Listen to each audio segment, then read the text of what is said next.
Hi guys, welcome back to our channel. நாம் இன்னைக்கு ஒரு ஜாப்பனீஸ் பிஎல் தான் பார்க்க போறோம். எனக்கு தெரிஞ்சு பல நாள் கிடையாது, பல வருஷத்துக்கு அப்புறமா ஜாப்பனீஸ் பிஎல் பார்க்க போறோம்னு நினைக்கிறேன். இவன் தாங்க நம்மளோட ஃபர்ஸ்ட் மெயின் லீட். இவன் பேரு டகாரா. ஒவ்வொரு டைமும் புதுசா பிஎல் பார்க்கும்போது பர்சனலா எனக்கு தோன்ற விஷயம் என்னன்னா, இவனுங்கெல்லாம் எங்கிருந்து வருவானுங்க? செஞ்சு வச்ச சில மாதிரி செமையா இருக்கானுங்க. கையில ஒரு கோழி குண்டை எடுத்து வேடிக்கை பார்த்துட்டு இருக்கான். இன்னொரு பக்கம் நம்மளோட செகண்ட் மெயின் லீட் அவனோட அம்மா கூட தான் பேசிட்டு இருக்கான். இவன் பேரு டாய்ச்சின். செல்லக்குட்டி, நீ எதுவுமே மறந்துடல, எல்லாத்தையும் எடுத்துக்கோ. நீ வேற டோக்கியோக்கு தனியா போற, எல்லாமே பார்த்து எடுத்து வச்சுக்கணும், புரியுதா? பாக்குற எல்லாருமே நல்லவங்க மாதிரி தான் தோணும், ஆனா நீ யாரு கூடயும் பேசவே கூடாது. நல்ல பசங்களா பார்த்து ஃப்ரெண்ட்ஷிப் வச்சுக்கோ, பார்த்து போ. அம்மாவுக்கு கால் பண்ணுன்னு சொல்லிட்டு காலை கட் பண்ணிடுறாங்க. எல்லாம் கரெக்டா இருக்குதான்னு சொல்லிட்டு பைபிள்ல ஒரு டைம் செக் பண்ணிக்கிட்டு அவனோட காலேஜுக்கு போயிடுறான். எல்லா காலேஜ்லயுமே நடக்கிற வித்தை ஜாலங்கள் தான் இங்கேயும் நடக்குது. இந்த காலேஜ் மட்டும் என்ன விதி விலக்கா? ஓரியன்டேஷன் தான் நடந்துட்டு இருக்குது, ஆனா மனசுக்குள்ள ஏதோ ஓடிட்டு இருக்குது. நல்லவங்க யாரு கெட்டவங்க யாருன்னு நான் எப்படி கண்டுபிடிக்கிறது? நான் எப்படி ஃப்ரெண்ட்ஸ் பிடிக்கிறது? அம்மா சொல்ற விஷயத்துல பாயிண்ட் இல்ல, ஆனா அம்மா சொல்றத தான் கேட்கணும், அவங்க தானே நல்லதுக்கு சொல்லுவாங்க. டாய்ச்சின் மனசுக்குள்ள பேசிட்டே இருக்கும்போது ஓரியன்டேஷன் கிளாஸ் முடிஞ்சிருது. வெளியே வந்தா என்னோட கிளப்ல சேர்ந்துக்கோ, உன்னோட கிளப்ல சேர்ந்துக்கோன்னு சொல்லிட்டு கொடுக்கற நோட்டீஸ் எல்லாம் பைபிள்ல வாங்கி பேக்ல வச்சிட்டு இருக்குது. அங்க ஒரு பையனும் பொண்ணு ஒரு நோட்டீஸ் எடுத்துட்டு வந்து, நீ மலை பக்கத்துல இருந்து தானே வரேன்னு சொல்லிட்டு அடிச்சு விடுதுங்க.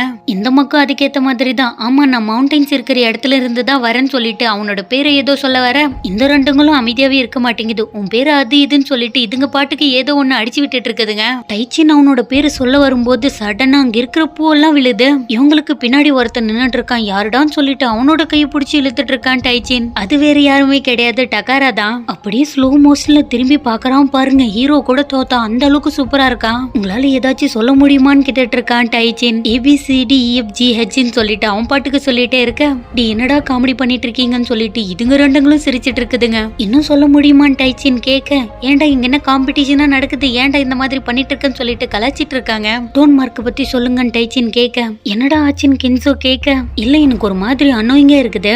குட்டி பையன் உனக்கு என்ன வேணும்னு கேட்டுட்டு இருக்கான் டகாரா. கொஞ்ச நாளுக்கு முன்னாடி இதே வார்த்தையை சொல்லிதான் பேசியிருப்பான். குட்டி பையன் உனக்கு என்னாச்சு அப்படின்னு சொல்லிட்டு அவன் கேட்டது மட்டும்தான் ஞாபகம் வருது. ஃபைனலா நான் உங்களை கண்டுபிடிச்சிட்டேன். என் பேரு டைசின்.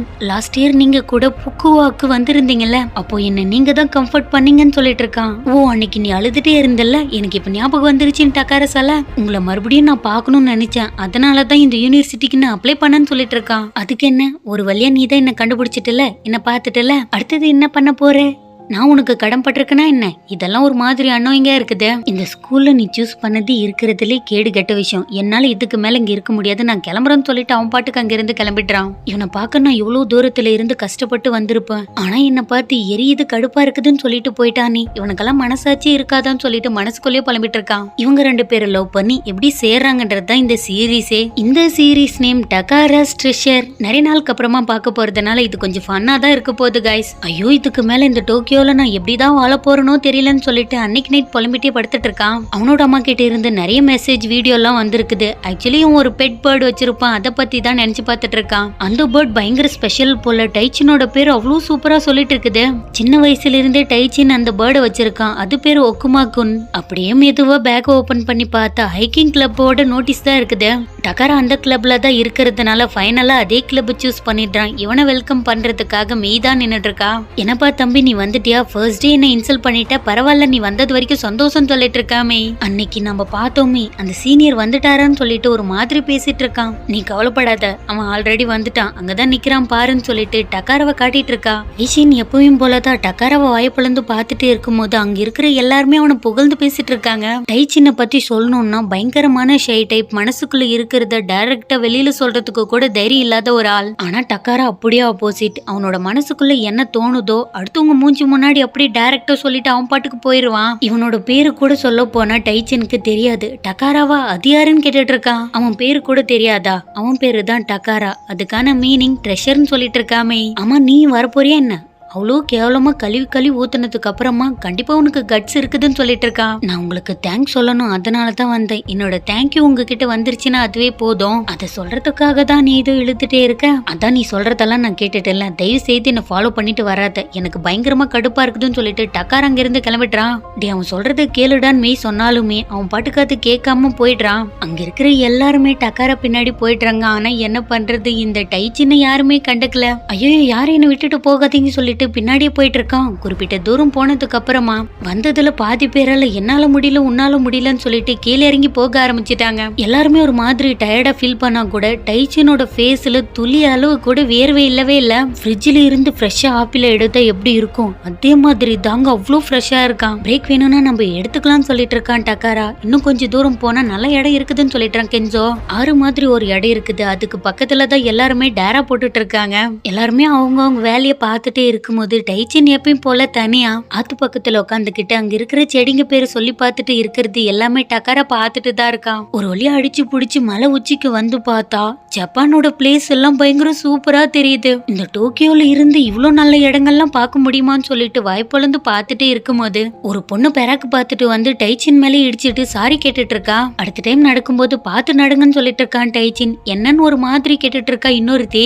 ஓ அது எதுவும் இல்லைன்னு சொல்லிட்டு பைப்ல காலை பிடிச்சிட்டே இருக்கிறது டக்காரா பார்த்துட்டு தான் இருக்கான். அன்னைக்கு நைட்டும் ஆயிடுது. அவனோட கூடாரத்துல டைச்சின் அவனோட கால் வலிக்கும் போல அது பிடிச்சிட்டு உட்காந்துட்டு இருக்கும்போது டக்காரா வந்துடுறான். டைச்சினோட காலை தூக்கணும் தொடனிமே ஓ வலிக்குதுன்னு சொல்லிட்டு இருக்கான். உன்னோட காலுக்கு ஸ்ப்ரெயின் வந்திருக்குது, உன்னோட வாயில என்ன கொழுக்குட்டியா வச்சிருக்க, உன்னோட டென்ட் மேட் கிட்டயாவது சொல்லி இருக்கணும், உனக்கு என்னாச்சுன்னு கேட்டுட்டு இருக்கான். நீங்க வேற தூரமா இருந்தீங்களா அதனால தான் என்னால சொல்ல முடியலன்னு சொல்லிட்டு இருக்கான். நீ என்கிட்ட சொல்லணும்னு கூட எந்த அவசியம் கிடையாது, ஆனா இதுக்குன்னு ஊம மாதிரி இருக்காதுன்னு சொல்லிட்டு இருக்கான். ஆனா நான் என்ன பண்றது, யாருக்குமே நான் பேசுறது புரியவே மாட்டேங்குது, கண்டிப்பா உங்களுக்கு புரியுமான்னு கேட்டுட்டு இருக்கான். இப்ப நீ பேசுறத நான் கேட்டுட்டு தானே இருக்கேன், நாம ரெண்டு பேரும் பேசுறது புரியுது தானே, இப்படிதான் எல்லார்கிட்டயும் நடந்துக்கணும். எனக்கு தெரிஞ்சு நீ நிறைய விஷயத்த நினைச்சு ஃபீல் பண்ணிட்டு இருக்க போல, ஆனா நீ ஓவர திங்க் பண்றதை நிறுத்தினா எல்லாமே சரியா போயிடும் சொல்லிட்டு இருக்கான் டக்காரா. சீனியர் உங்களுக்கு ஒண்ணு தெரியுமா, நீங்க எப்பவுமே கைண்ட், இப்பவும் சரி அப்பவும் சரின்னு சொல்லிட்டு இருக்கான். இப்ப சரி அது என்ன அப்பன் டக்காரா கேட்க டன்டடை ஃபிளாஷ்பேக். டைச்சின் பயங்கரமா அழுதுட்டே இருக்கும்போது அந்த வழியை தாண்டி தான் போயிட்டு இருக்கான் டக்காரா.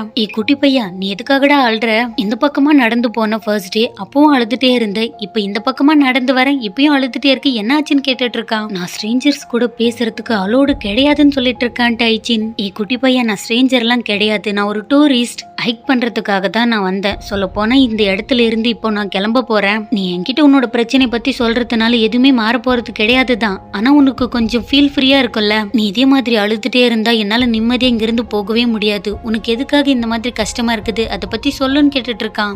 நான் ஆசையா ஒரு கிளிய வளர்த்தனா அது செத்து போயிடுச்சே, அது எப்ப பாரு பேசிட்டே இருக்கும், அதோட வாய்ஸை கேட்காம என்னால இருக்க முடியல, எனக்கு அதோட வாய்ஸை என்னோட வீட்டுல கேட்காம இருக்கிறத பார்த்து எனக்கே கடுப்பா இருக்குது, ஒரே டார்ச்சரா இருக்குதுன்னு சொல்லிட்டு ஓன அழுதுட்டே இருக்கான். இதுதானா, நான் கூட என்னமோ ஏதோ நினைச்சிட்டேன். இங்க பாரு குட்டி பையா, நம்மளோட ஃபேமிலியில இருந்து யாராச்சும் ஒருத்தர் இறந்து போனா கூட அதெல்லாம் கடந்து போய் நம்மளோட வாழ்க்கையை வாழ்றது கிடையாதா, அதே மாதிரி தான் இதுவும். உன்னோட மனசை திடப்படுத்திக்கிட்டு இதுல இருந்து கடந்து போய் உன்னோட வாழ்க்கை வாழுன்னு சொல்லிட்டு இருக்கான். எல்லாத்தையும் கடந்து போகணுமா, அதுவும் கரெக்டு தான், ஆனா என்னோட கிளியை நான் ரொம்ப ஆசையா வளர்த்தேன், இதுக்கு மேல என்னால எப்படி இருக்க முடியுமோ தெரியல, ஆனா இருக்க ட்ரை பண்றேன்னு சொல்லிட்டு இருக்கான். நீ சொல்றத நான் ஏத்துக்கிறேன், ஆனா நீ உன்னோட வீட்டுக்கு போய் ஆகணும், கண்டிப்பா உன்னோட ஃபேமிலி இருக்கிற எல்லாருமே உன்னை நினைச்சு கவலைப்பட்டுட்டு இருப்பாங்க, நீ அழுதுட்டே இருக்க கூடாது புரியுதான்னு சொல்லிட்டு இருக்கான். நீங்க சொல்றதும் கரெக்டு தான் சொல்லிட்டு இருக்கான் டைச்சின். ஓ அப்படியா, கண்டிப்பா நீ சரியாயிடுவேன்னு சொல்லிட்டு இருக்கான். நான் கண்டிப்பா சரியாயிடுவேன்னு கேட்டுட்டு இருக்கான் டைச்சின். கண்டிப்பா நீ சரியாயிடுவ, எல்லாமே நமக்கு பிடிச்ச மாதிரி ஒரு நாள் மாறும்னு சொல்லிட்டு அவன் பாட்டுக்கு அங்கிருந்து கிளம்பிட்டு இருக்கான். ஆமா நீங்க எங்க இருந்து வரீங்கன்னு கேட்டுட்டு இருக்கான் டைச்சின்.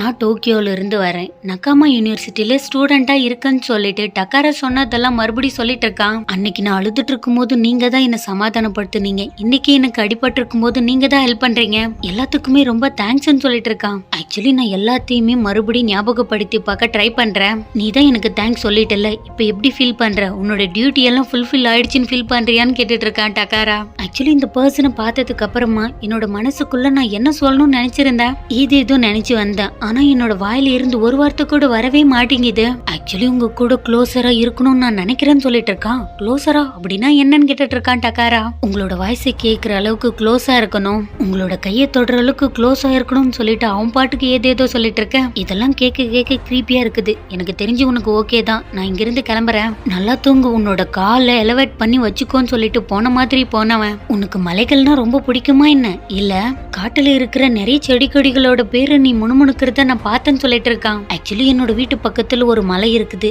எனக்கு அந்த மலைக்குள்ள போகணும்னு ரொம்ப ஆசையா இருக்கும், எனக்கு எப்பெல்லாம் தோணுதோ அப்பெல்லாம் நான் போயிட்டே தான் இருப்பேன்னு சொன்னதோடனே டக்கரா சிரிக்கிறான் பாருங்க, அவ்வளவு கியூட்டா இருக்கான். என்னோட சீனியர் ஃபர்ஸ்ட் டைம் என்ன பார்த்து சிரிச்சிட்டாரு, இன்னும் சூப்பரா இருக்குதுல்ல. டக்காரா டக்கரா கூட நான் நிறைய பேசினேன். என்னோட கிளி மட்டும் என் கூட இருந்துச்சுன்னா நான் நல்ல வேலை பண்ணிருக்கேன்னு சொல்லிட்டு என்ன பாராட்டிட்டு இருக்குன்னு சொல்லிட்டு. அப்படியே அங்க இருக்கிற இயற்கை காட்சி எல்லாம் பார்த்துட்டு வானத்தை பார்த்தா அவ்வளோ சூப்பரா இருக்குது. அடுத்த நாள் கிளாஸுக்கு போலான்னு சொல்லிட்டு வந்தா அவன் கூட இருக்கிற எல்லாருமே நல்லா பேசுறாங்க. இவன் பேசுறது யாருக்குமே புரியாதுன்னு சொல்லிட்டு இவனே நினைச்சிருப்பான் போல. இவன் பேசுறது எல்லாருக்குமே நல்லா புரியுது. இதை தெரியாது இந்த மக்கு மண்டை இத்தனை நாள் வரைக்குமே நம்மளுக்கு தான் ஏதோ பிரச்சனைன்னு சொல்லிட்டு பைபிள் மனசுக்குள்ளே நினைச்சிட்டு இருந்திருக்குது. சீனியர் சொன்னது கரெக்ட் தான். இதுக்கு மேல என்னால டோக்கியோல இருக்க முடியும்னு சொல்லிட்டு அவனோட ஃப்ரெண்ட்ஸ் கூட போயிடுறான். டைச்சின் எல்லாரும் கூட நல்லா பேசிட்டு ஜாலியா போறத டக்காரா பார்த்துட்டே இருக்கிறத கென்சோ பார்த்துடுறான். என்னடா ஆச்சுன்னு கேட்டுட்டு இருக்கான். எது இல்ல வாடா போலான்னு சொல்லிட்டு அவனு கூட்டிட்டு போயிட்டான். இதோட இந்த எபிசோட் முடியுது. தேங்க்ஸ் ஃபார் வாட்சிங். Love you guys.